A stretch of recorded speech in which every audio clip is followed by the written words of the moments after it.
to Two Roads Crossing, a podcast production of the Christian Veterinary Mission. Do you wonder how your faith fits together with your profession? Well, join us as we explore how to live well at the intersection of two roads crossing.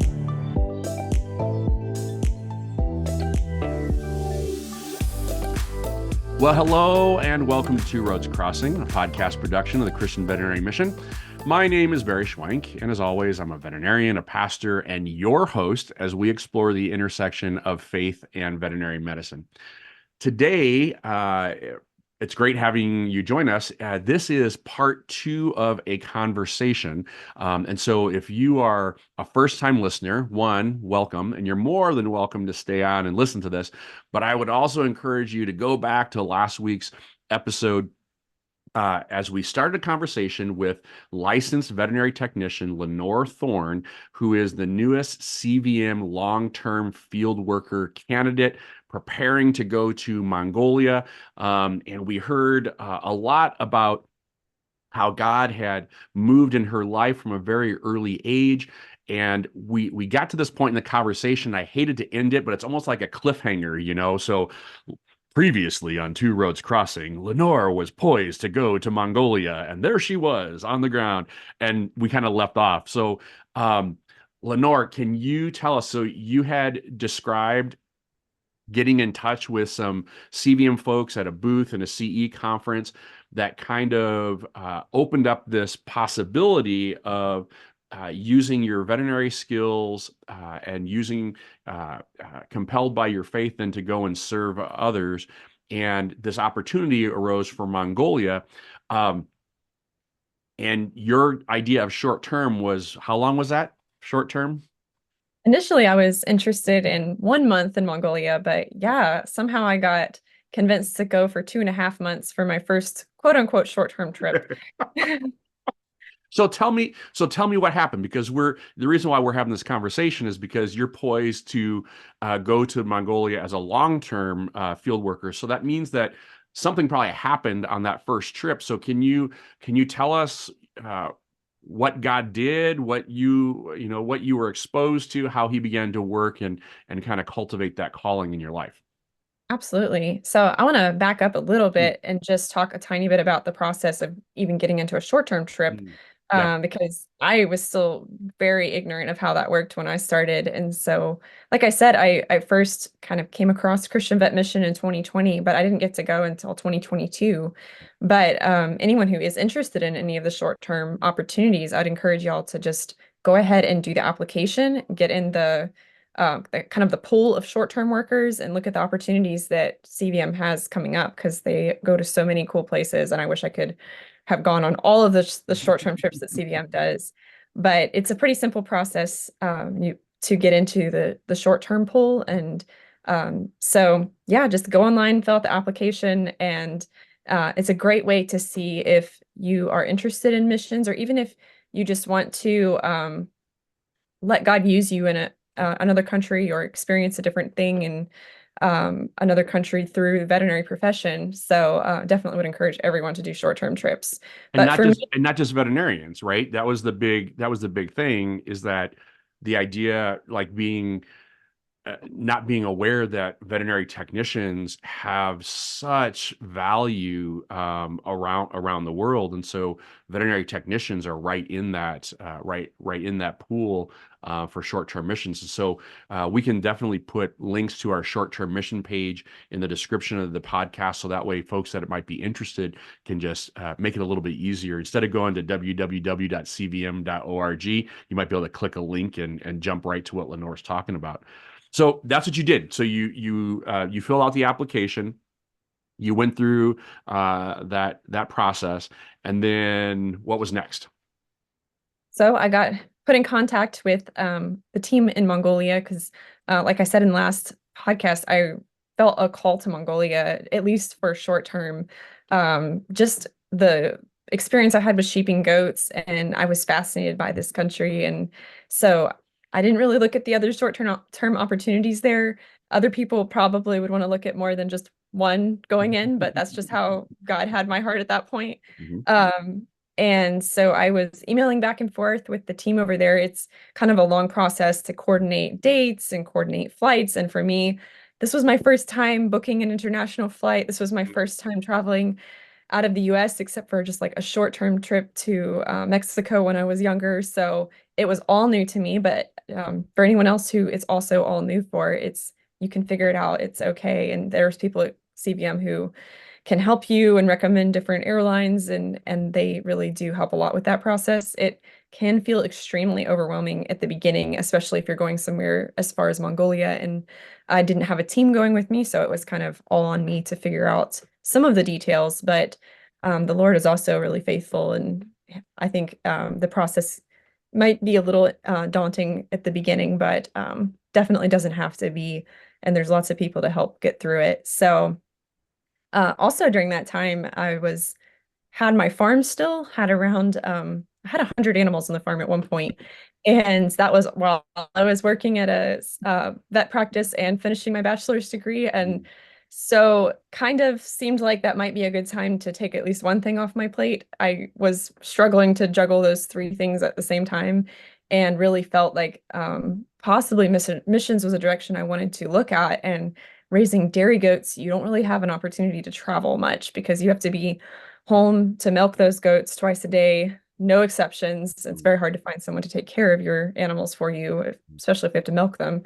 So it was a very tough decision. But the beginning of that year, me and my sister, who ran the farm together, we both kind of decided that it would probably be a good time to sell that and move in a different direction. So it was an intense couple of months leading up to me going to Mongolia the first time because I was finishing a semester of college, I was working, and then I had to totally sell, rehome all of our animals. And that was another area that God really blessed in because he provided really amazing homes for them where my flock of sheep got to go together. And I still actually just sheared them 2 days ago. I shared them for the people that bought them and got to see them all again. So a lot of grace there. And it really, I think I found homes for my last animals like 4 days before my flight left. So cutting it a little close, but God provided. And so yeah, I arrived in Mongolia after just finishing my semester, just selling all my animals, and I was like, I'm here. And it was amazing. Obviously just like kind of overwhelming just to be in such a different place, but something I would just commend the team over in Mongolia for is just they're so hospitable and welcoming and made me feel safe and at home right away. And even through the process, the conversations, I just had so much confidence in them and knew I was like, Lord, if you can get me to Mongolia, I know the team there will take care of me. So I was really more worried about like getting stuck in an airport somewhere. But I was like, once I'm in Mongolia, I think I'm good. Um, may not be how everyone feels about it, but yeah. So they are pretty brutal in terms of jet lag. Mongolia is like 13 hours different from where I live.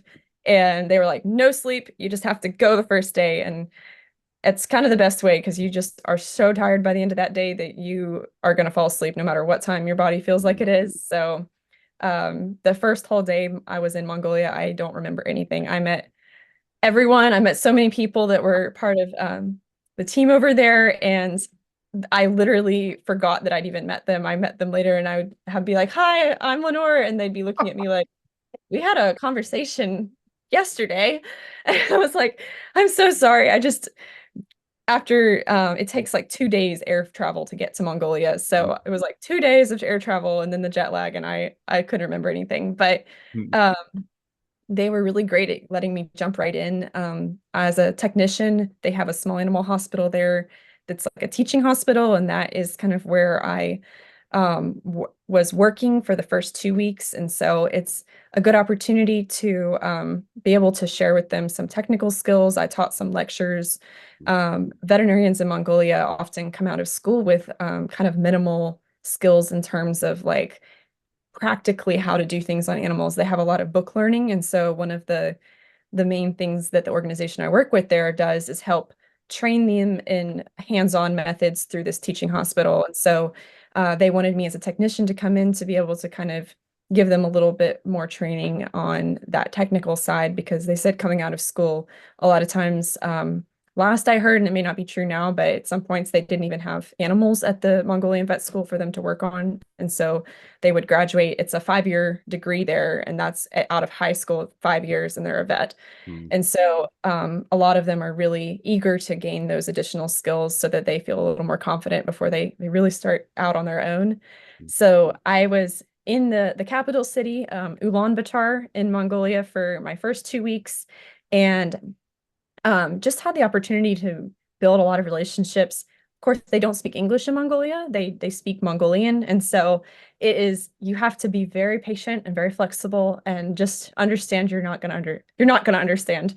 And it's always a fun added layer. You've got your cultural differences and then language differences, and then Mhm. it's really hard to teach people how to do things medically when it's like you really need high levels of communication so that you don't make a mistake and something dies. But you pray a lot and you ask a lot of questions, and sometimes it could be frustrating because I'd be trying to assist somebody with an operation or something. They're like asking me to get a medication and I don't Don't know what understand. it I'm is. like, I'm gonna bring everything back to you. I'm gonna hold it up in front of you and I'm gonna make sure this is the number of mLs you want. And so just if you end up going on short term, just be flexible and patient and realize that the main reason you're there is not so much the veterinary, it's the relationship. So I would never want to do something just to get a veterinary thing done that would harm a relationship. And so take the time to just get to know people and work through those language barriers. A lot of times, especially in Mongolia, they really want to learn English. They want to practice their English. So being patient and giving of your time to work through that barrier and let them try hard on their own to communicate and then learn a little bit of, like, for me going full time now, I'm going to be learning Mongolian, but even for a short-term trip, it's really meaningful to the people you're working with if you at least learn how to say hello or thank you or something in their language. So it was really hard. Mongolian's a hard language. It took me way too long, I felt like, to learn how to say thank you. I had to ask so many times, can you say it again? Can you say it slower? And it's just thank you. Mm. But it does mean a lot. And so those first 2 weeks were super eye-opening. I just loved the people I got to work with, but for sure it was challenging and just had to be super flexible and kind of on all the time. But the Lord really blessed, and I got to actually stay with a Mongolian vet at an apartment I was staying at the city in, and she ended up becoming one of my closest friends over there. We're actually planning to be roommates when I go back full time. So really grateful for the Lord working in her life.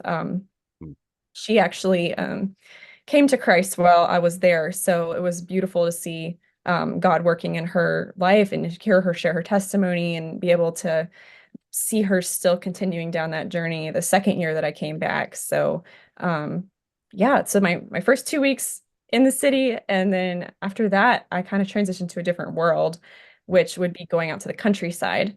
Mm. So Mongolia, about half the population lives in the capital and the other half lives in the countryside, and it's only around 3 million people total in the country. And so when you go from the capital, which is relatively modern, I would say, like, you're going to have running water and electric, and the apartments are really nice, and it's a little more comfortable to live there. But you go an hour out of the city, and it's kind of like going back to the 1850s, and people ride horses still to get around, which I think is awesome, but it's definitely just like you've gone back in time. And so I got to work in the countryside with some of the children during doing a summer school program. And so I worked with Mongolian teachers and helped teach English, which is a great story because, like, I'm a veterinary technician. I'm not an English teacher. And they were like, you can go and help. They'll tell you exactly what you need to do. You don't have to know how to teach English. You just speak English. So, like, the kids will get a good experience talking to you and hearing a native speaker pronounce things.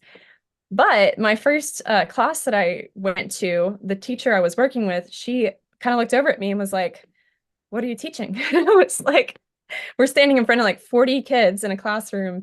And I was like, I don't know, because I didn't think I was teaching. And again, just a lot of times with the language barrier, people may have said something around you like 3 or 4 times and you may not understand it and they may not remember that you don't understand that they've said it. So I don't know how many times I would be like just doing something and somebody would be like, okay, Lenore, can you sing a song right now? And I'd be like, what? And you just have to be ready to graciously do it because it could be that they talked about you singing a song like 3 different times that day Right. in Mongolian, and they can't understand why I'm surprised, but yeah, It's good to just have a song ready on tap. You just got to be ready to go. Yeah. In and out of season, I guess. Well, so that there's really like those you called it kind of like two different worlds. Like there's probably a different pace, a different focus. Did you find that you thrived more in one versus the other, or how did you find yourself fitting in with those two different environments? so they both kind of are uniquely challenging in different ways, I would say, and I love both of them. In the city, I grew up countryside in Tennessee, Mm, so I'm not such a big city girl. I mean, it's nice to have the convenience of being in the city, and certainly um, shopping and stuff is easier in the city, but I kind of miss being out of the busyness. And the countryside of Mongolia is just gorgeous. mm, So it's a huge blessing to be able to work out there sometimes. And so the biggest challenge, I think, working in the countryside, at least for me, some people, it would probably be the food because Mongolian food is mostly mutton. They eat a lot of meat and it's like pretty bland, just a little salt, pepper, boiled meat. And that's every single day, every meal, pretty much. mm, So if you're not good with eating sheep, mm, living in the countryside, I was out there working for about 35 days, full stretch. mm, And you might struggle with food if that's something that's hard for you. But thankfully, I grew up eating a lot of sheep, so it wasn't too hard. And the other bigger issue, I think, or challenge, which it's kind of a paradox because I love working in the countryside, mm, but you just have to go into it knowing that this is going to be really, really hard and mm, have an expectation. Like I was the only American most of the time on the team out there. It was just me and 2 Mongolian teachers. One was a Mongolian English teacher and me. So I really only had one person I could talk to in English, and she might not speak English at the level of a native speaker. So it might be like I have to bring all of my vocabulary down to maybe like a fourth or fifth grade level English to have a conversation. So you just at some point toward like the end of a month of that, you're like, I would really love to just have a normal conversation with conversation. somebody, or I really missed being able to joke. I love using sarcasm, and you cannot use sarcasm when Right. English is not someone's first language because they're like, they can't understand it. So some days I was just like, man, I really wish I could just make a joke here or something. And you get to where by the end of a month, you're like really ready to talk to another American or another English speaker. But um, the people out in the countryside of Mongolia are such a treasure, and God loves these people, and they are just the most hospitable. And I just want to see them come to Christ, and especially the opportunity to work with their children and teach them a valuable skill because English is really necessary for their futures. And in this world, English is kind of the international trade language, especially in Asia. And it's something the Mongolian government even is highly prioritizing. They've started teaching it starting in third grade. And so it's really neat to be able to go as a foreign English teacher, which is not necessarily something they would have the opportunity to have in a lot of these really small towns, Mm, and provide them with some education in that area. And then obviously build relationships with these people, be part of their lives because obviously what they really need is not English. So we want to teach them English so that they can have a good future, but for their long-term future, they need to know about Jesus. So um, it's the Mongolian teachers I work with are Christians, and so it's especially because I can't speak Mongolian yet, it's mhm. really good to know that I have people like that on the team. So like if I have kids asking questions, I can refer them to somebody who could answer them in their own language in a way that they would understand a little better. Um, yeah, it was truly awesome to be out in the countryside.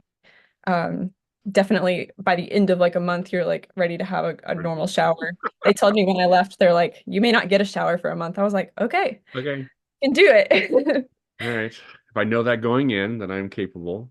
So, Yeah. so you went on this trip, and then you eventually went back again. Um, what was it that how did you then start to understand that calling to long term? And then what is that process like? So to go from filling out an application and going for a month, there's got to be a bigger step then to become a long-term field worker. So how did you know that God was calling you long-term, and what were the steps necessary to get you to where you are today?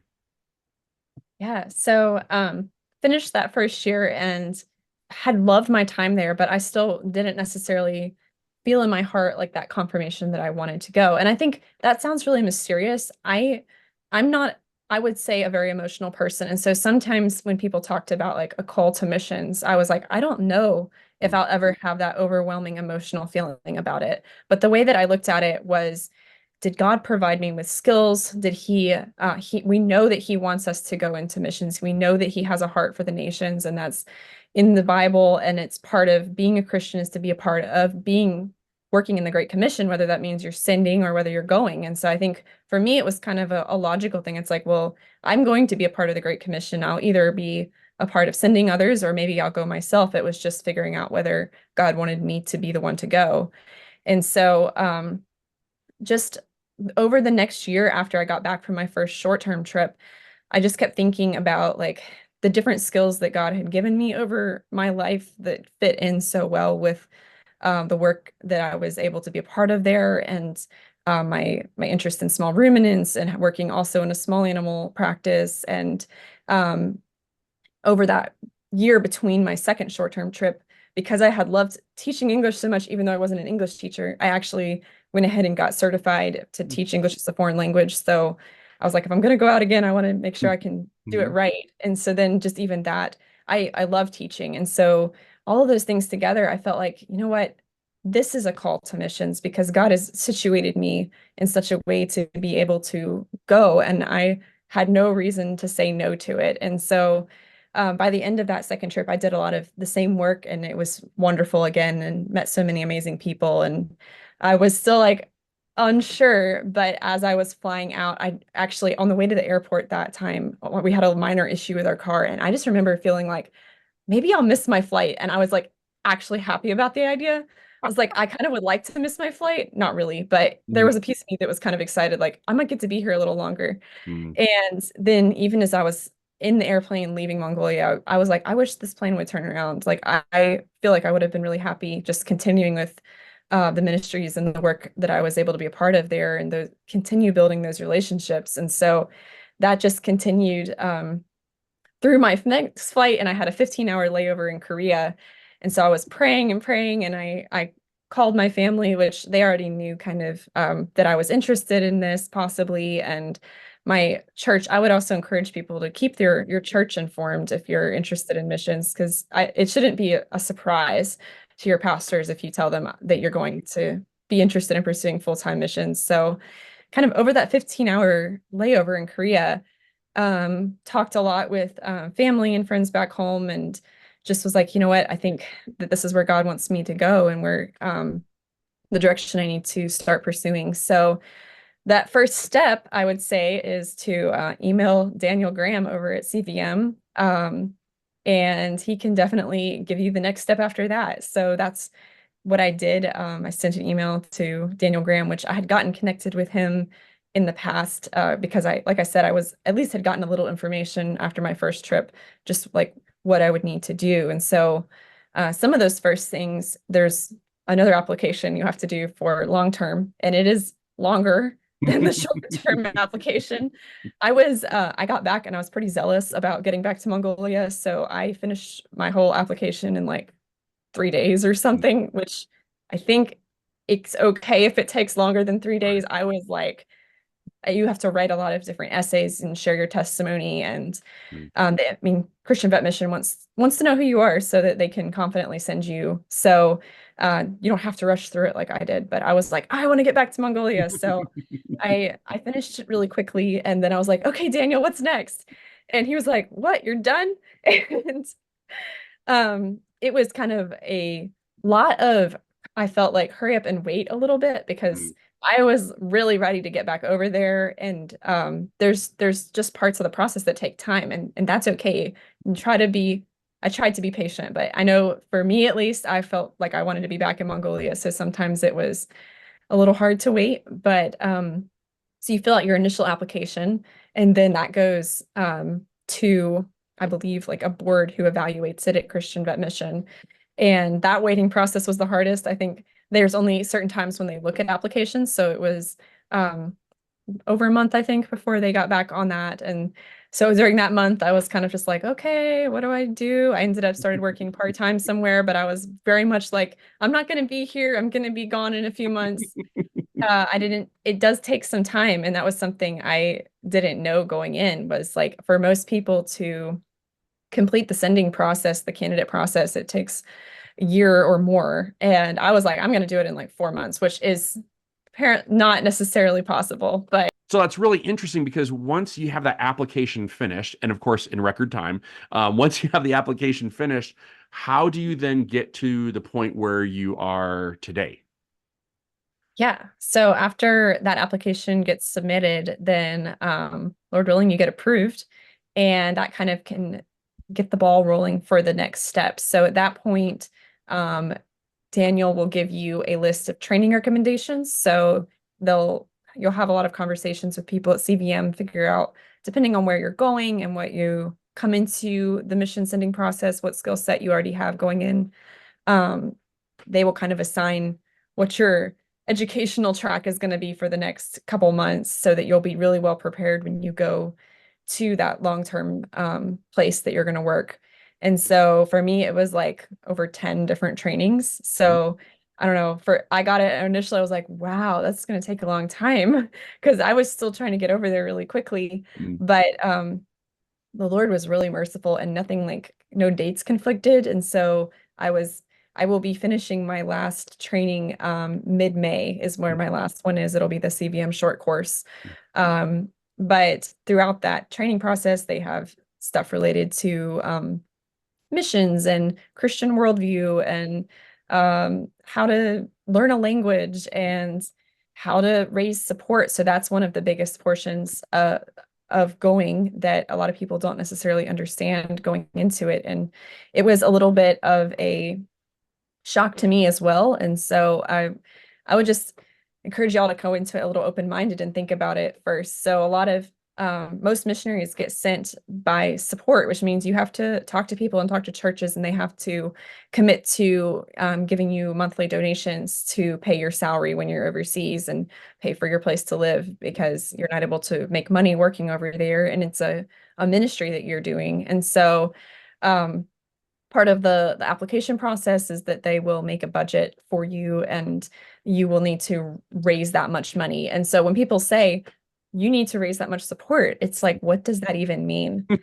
Um, how do you do that? And so one of the trainings that CVM recommends at the very beginning, hopefully you can do it at the beginning, is called Support Raising Boot Camp. And so there are materials out there to kind of help you know how to approach it, because I would say an average person, how do you raise that much money? Like that requires a lot of different skills that um, you have to be a public speaker, you have to be in marketing, basically, you have to use social media. And it's just like, it can be so overwhelming thinking about doing it, but also remembering that the other part of raising support is not just the money, and it's building relationships with people along the way. And that can sound, I think, a little cliche maybe to some people.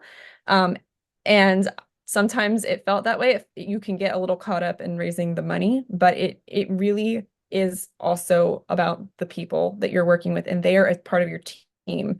You are not able to work in the country you want to go to without those people. And so building relationships with those people and really making them partners in your work, because that's what they are. They're sacrificing to send you there. And so you're responsible to include them in that work because they're like shareholders in that work that you're doing. And so learning how to be in good communication with those people and to also pray for them. They're going to be praying for you. That is one of the other biggest parts of raising support, is people to pray for you. And I would not underestimate that. I went into a lot of situations where I was truly very happy if someone was willing to support me in prayer. And a lot of times, if you go into it with that attitude, people are likely to want to support you financially as well. Whereas if you are like, I just need your money, that is not going to go over well. And that's not a Christian attitude to have, because we believe that prayer is the most valuable thing. That's how God's going to let you work in that country and open people's hearts to the message that you want to come and share, which is his message. So having those people that are supporting you in prayer is really vital. If you're thinking about the process and you haven't even started yet, there's a few things you could already be doing, which would be thinking about who those people would be. You don't want to necessarily talk to them until you have all the information, but like just start brainstorming. What churches do I have connections with in the past? What people, what different social groups, people from work, people from church, school, different things that where you could just start writing names down, because that took me a long time, was collecting names so that I could send out mailing letters and updates, and just you have to talk to each one of those people and see if they'd be interested in receiving your newsletters. And CVM kind of has a baseline of 200 is where they want you to start with. And so I did not think it would take that long to get 200 names, but it took a long time and a lot of conversations. And I remember I had like a notebook with me, and I would just be like, any conversation I had with somebody, I'd be like, hey, tell them a little bit about what I'm doing. And I would ask them, would you like to receive newsletters? Or could I talk to you in the future about what I'm doing? And then I would just get their contact information. And it is a process, and there will be ups and downs with it for sure, high points and low points. But yeah, God is faithful through it all. Yeah, and it's part of, when we talk about fulfilling the Great Commission, I think you said, I can't remember if it was this conversation, the previous one, talking about whether you're going or whether you're sending. Like we all have that calling as followers of Christ to be a part of that process. And whether it's through prayer, whether it's through finances, whether it's through going, we all have that expectation. If we're following Christ, then we have to be a part of that process. It can sometimes be scary when you're the one who's going, because of the culture that we come from, the idea of asking people to pray for us, and because usually I'm the one who prays for people, or asking someone to give, usually I'm the one who gives. To be on that other side of that coin can sometimes be a little unnerving. But how long did it take for you to navigate through that process, from the time of filling out your application, being accepted, going through the deputation process? So your training will end in May, but how long before you were fully funded and ready to be sent out? So I put in my application at the end of August of last year, so 2023, Mhm. and I was approved. So this is what I was saying. The application process takes some time. I was approved in November Mm. of that year. So that was a couple months between then. And then at that point is when I was able to start raising support and raising prayer partners. You can kind of start with some of the prayer partners earlier than that by getting email addresses and things. So I worked on that a little bit. And you can even start some of the trainings. Daniel can give you kind of a list of some things to start working on during that application process. But I was officially approved as a full-time field worker candidate, and toward the end of November, I think maybe beginning, I'm not sure. Somewhere in November, I was approved. And then kind of just because of the holidays and some different scheduling things, I didn't really get started on support raising until more into December. Mm. I was really blessed with a very supportive sending church. And so my story with this is a little different than some people. So I don't want to be a discouragement if it takes you longer than this, but I was able to reach full support in about 5 months. So from being approved as a candidate to reaching full support monthly and full support one time was in April of this year. Mm. So And that's because you go to a mega church, right? it is not. My Mhm. my home church is in the smallest county in Tennessee. We just have about 150 members. So Go. God can use small churches just as much as any big church. And a lot of times those people have a much closer relationship with you. Like everybody in my church, we all know each other, and that may not be true in a mega church. So I wouldn't discount the small churches. They're another church that supports me. I'm their first missionary that they're supporting, and they don't even have a full-time pastor that they are able to support. And it means so much to me that they're sacrificing to send me as a missionary. So it's encouraging to see the small churches too. It's loaves and fishes. Loaves and fishes. So you're on target. What's your potential departure date? So Lord willing, end of May of this year.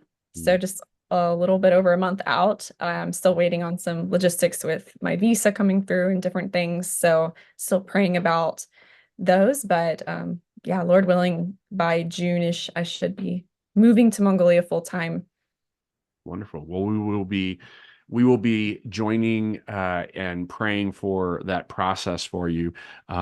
It's been fun, and I appreciate you sharing some of your backstory and kind of where you're headed and how God has led you every step of the way. And what I appreciate most about your story, I think, is just your willingness to say yes to God, and just allowing him to speak to you and to be in your circumstances and to guide you and to just be open to whatever he draws you towards. And I think that will be, as you look forward to going, I just being able to be open to whatever he has for you. And that's the patience and language learning, the kids in English and the clinic, all of those things. I'm really excited to continue to hear how God moves in your life and in your ministry.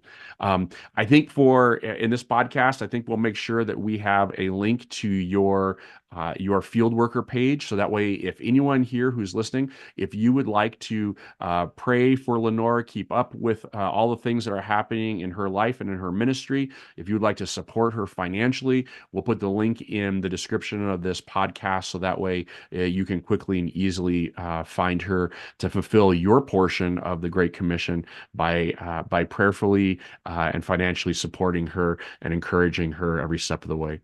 Lenore, thank you very much. I appreciate your time and all of your heart for service, and hopefully you go soon. It's kind of like the book of Mark, right? And then immediately Lenore filled out her application, and then immediately she engaged and then immediately we're going to pray that you get to go. So we'll be praying for you continuously. Thank you. And for you who are listening, don't forget that you are part of that Great Commission. And as you listen to Lenore's story, hopefully you will also be aware of God's calling on your life to engage with the lost of the world, whether that's through prayer, whether it's through financial support, or whether he's calling you to get up and go. Here at CVM, we have a wonderful team that is dedicated to helping you live out your calling, to challenge, empower, and facilitate you walking your faith journey. And so please don't hesitate to reach out, because as you learn to go where God has called, as you learn to use your gifts for the benefit of the kingdom, as you begin to take that step in obedience, you are learning how to live well at the intersection of two roads crossing.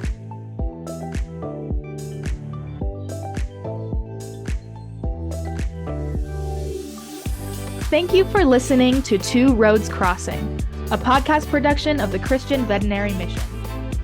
If you were blessed by this content, like and subscribe so that you are alerted when new content is released. If you would like more information about CVM, or if you have questions, comments, or topical suggestions, you can find us online at www.cvm.org. Or you can contact us by emailing podcast@cvm.org. God has a plan for the nations, and that plan includes you. We pray that CVM has encouraged you to live out your calling with confidence and competence. So, until next time, may the voice of the shepherd ring loud and clear as you follow him in faith to the intersection of two roads crossing.